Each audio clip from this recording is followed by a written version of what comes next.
Fashion की इस दौर में गॅरंटी की अपेक्षा न रखे अशा पाट्या आपण बऱ्याच दुकानांमध्ये वाचतो आणि सहजासहजी हे ऍक्सेप्ट सुद्धा करतो। बरेचदा वस्तू खरेदी केल्यानंतर त्यामध्ये वॉरंटी संपल्यानंतर या वस्तू बिघडतात आणि या वस्तू खरं तर दुरुस्त करून पुन्हा वापरणं हा ग्राहक म्हणून आपला हक्क आहे हे आपण जवळपास आता विसरूनच चाललोय। आणि यासाठीच भारतातलं केंद्र सरकार यासाठी एक वेगळा कायदा आता आणतंय, right to repair. Hi hello and welcome to Vaishwik Anupama.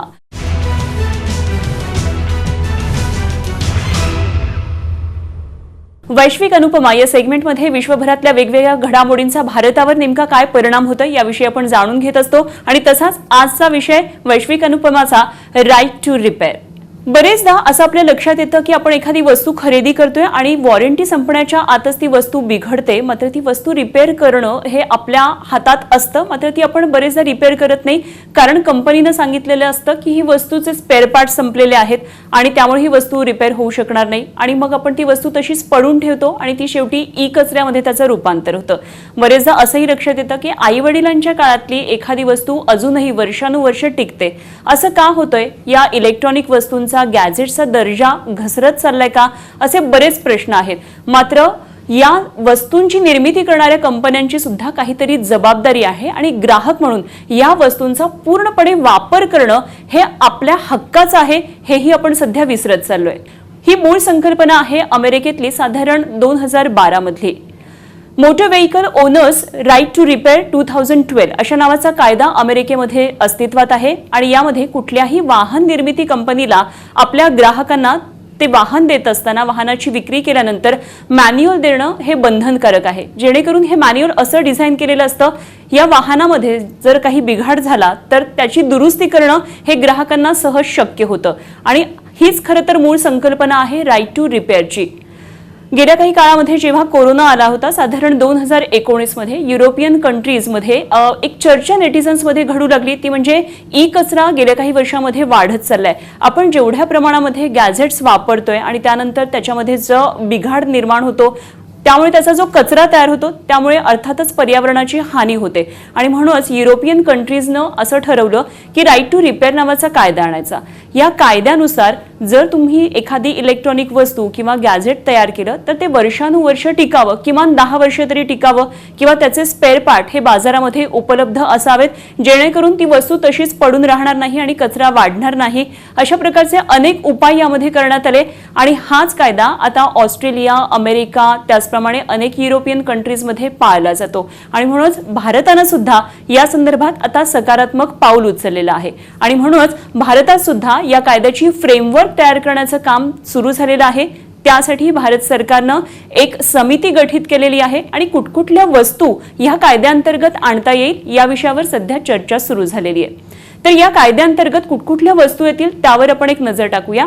सगळ्यात महत्त्वाचं म्हणजे तुमचे गॅजेट्स, यामध्ये आहे मोबाईल फोन, टॅबलेट्स, त्याचप्रमाणे कन्झ्युमर ड्युरेबल्स आहेत, इलेक्ट्रॉनिक वस्तू आहेत, अशा प्रकारे ऑटोमोबाईल वस्तू आहेत, अनेक वस्तूंचा यामध्ये समावेश करण्यात आलेला आहे। या कायद्याअंतर्गत नेमकं असणार काय आहे?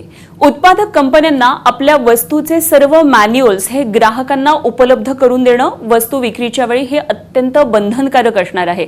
हे मॅन्युअल अशा पद्धतीने डिझाइन करायचं आहे की ग्राहकांना हे मॅन्युअल समजलं जाईल ती वस्तू नेमकी कशी आहे, त्यामध्ये जर एखादा बिघाड निर्माण झाला तो स्वतः ग्राहकांना दुरुस्त करता येऊ शकणार आहे, अशा पद्धतीने हे मॅन्युअल डिझाइन करावं लागणार आहे।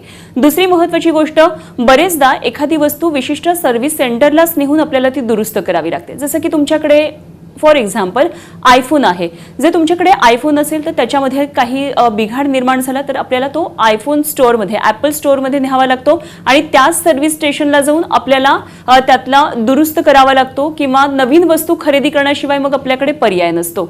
तर अशा वेळी थर्ड पार्टी इन्क्लूड करणं हे अत्यंत गरजेचं आहे आणि त्यामुळे जर आपण इतर दुकानामध्ये हा मोबाईल दुरुस्तीसाठी गेला तर त्याची वॉरंटी न संपता तो दुरुस्त करण्याचा अधिकार हा आपल्याला आहे आणि त्यासाठी आयफोन तुमच्यावर कुठल्याही प्रकारचे, ॲपल ही कंपनी तुमच्यावर कुठल्याही प्रकारचे कायदेशीर बंधन आणू शकणार नाही। अशा प्रकारची एक कायद्याची फ्रेम यामध्ये तयार करण्यात आलेली आहे आणि त्यामुळे तुम्ही तुमची बिघडलेली वस्तू इतर कुठल्याही दुकानामध्ये जाऊन दुरुस्त करू शकता। ज्या डिजिटल वस्तू असतात त्याची व्हर्जन्स बदलतात, तेव्हा अशा प्रकारची जी व्हर्जन्स आहेत ती ऑटोमॅटिकली अपडेट होत नसतील तर त्याचा ॲक्सेस हा ग्राहकांना देणं किंवा इतर सर्व्हिस सेंटर्सला सुद्धा त्याचा ॲक्सेस ऍक्सेस मिळणं हे गरजेचं राहणार आहे. या कायद्यामुळे नेमका आपल्याला फायदा काय होणार आहे?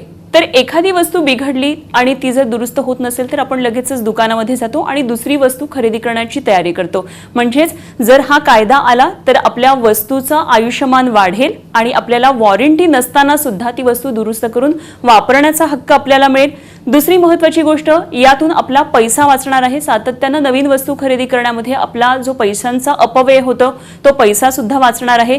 तिसरी आणि सगळ्यात महत्त्वाची गोष्ट ती म्हणजे कंपन्यांना आपल्या उत्पादनांचा दर्जा वाढवणं, त्या दर्जामध्ये सातत्य राखणं हे तितकंच गरजेचं ठरणार आहे. आणि आपल्या सगळ्या मानवजातीसाठी किंवा निसर्गासाठी जी सगळ्यात महत्त्वाची गोष्ट आहे ती म्हणजे ई पर्यावरण किंवा ई कचरा बेसिकली वाचणार आहे आणि पर्यावरणाची हानी त्यामुळे टळणार आहे.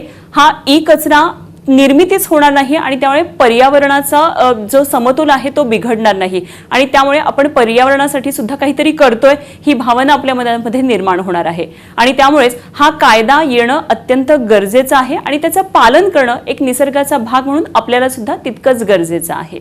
तर वैश्विक अनुपमाचा आजचा हा विषय तुम्हाला कसा वाटला कमेंट बॉक्समध्ये लिहून जरूर पाठवा. तुमच्या कमेंटची मी वाट पाहतेय. पाहत रहा वैश्विक अनुपमा.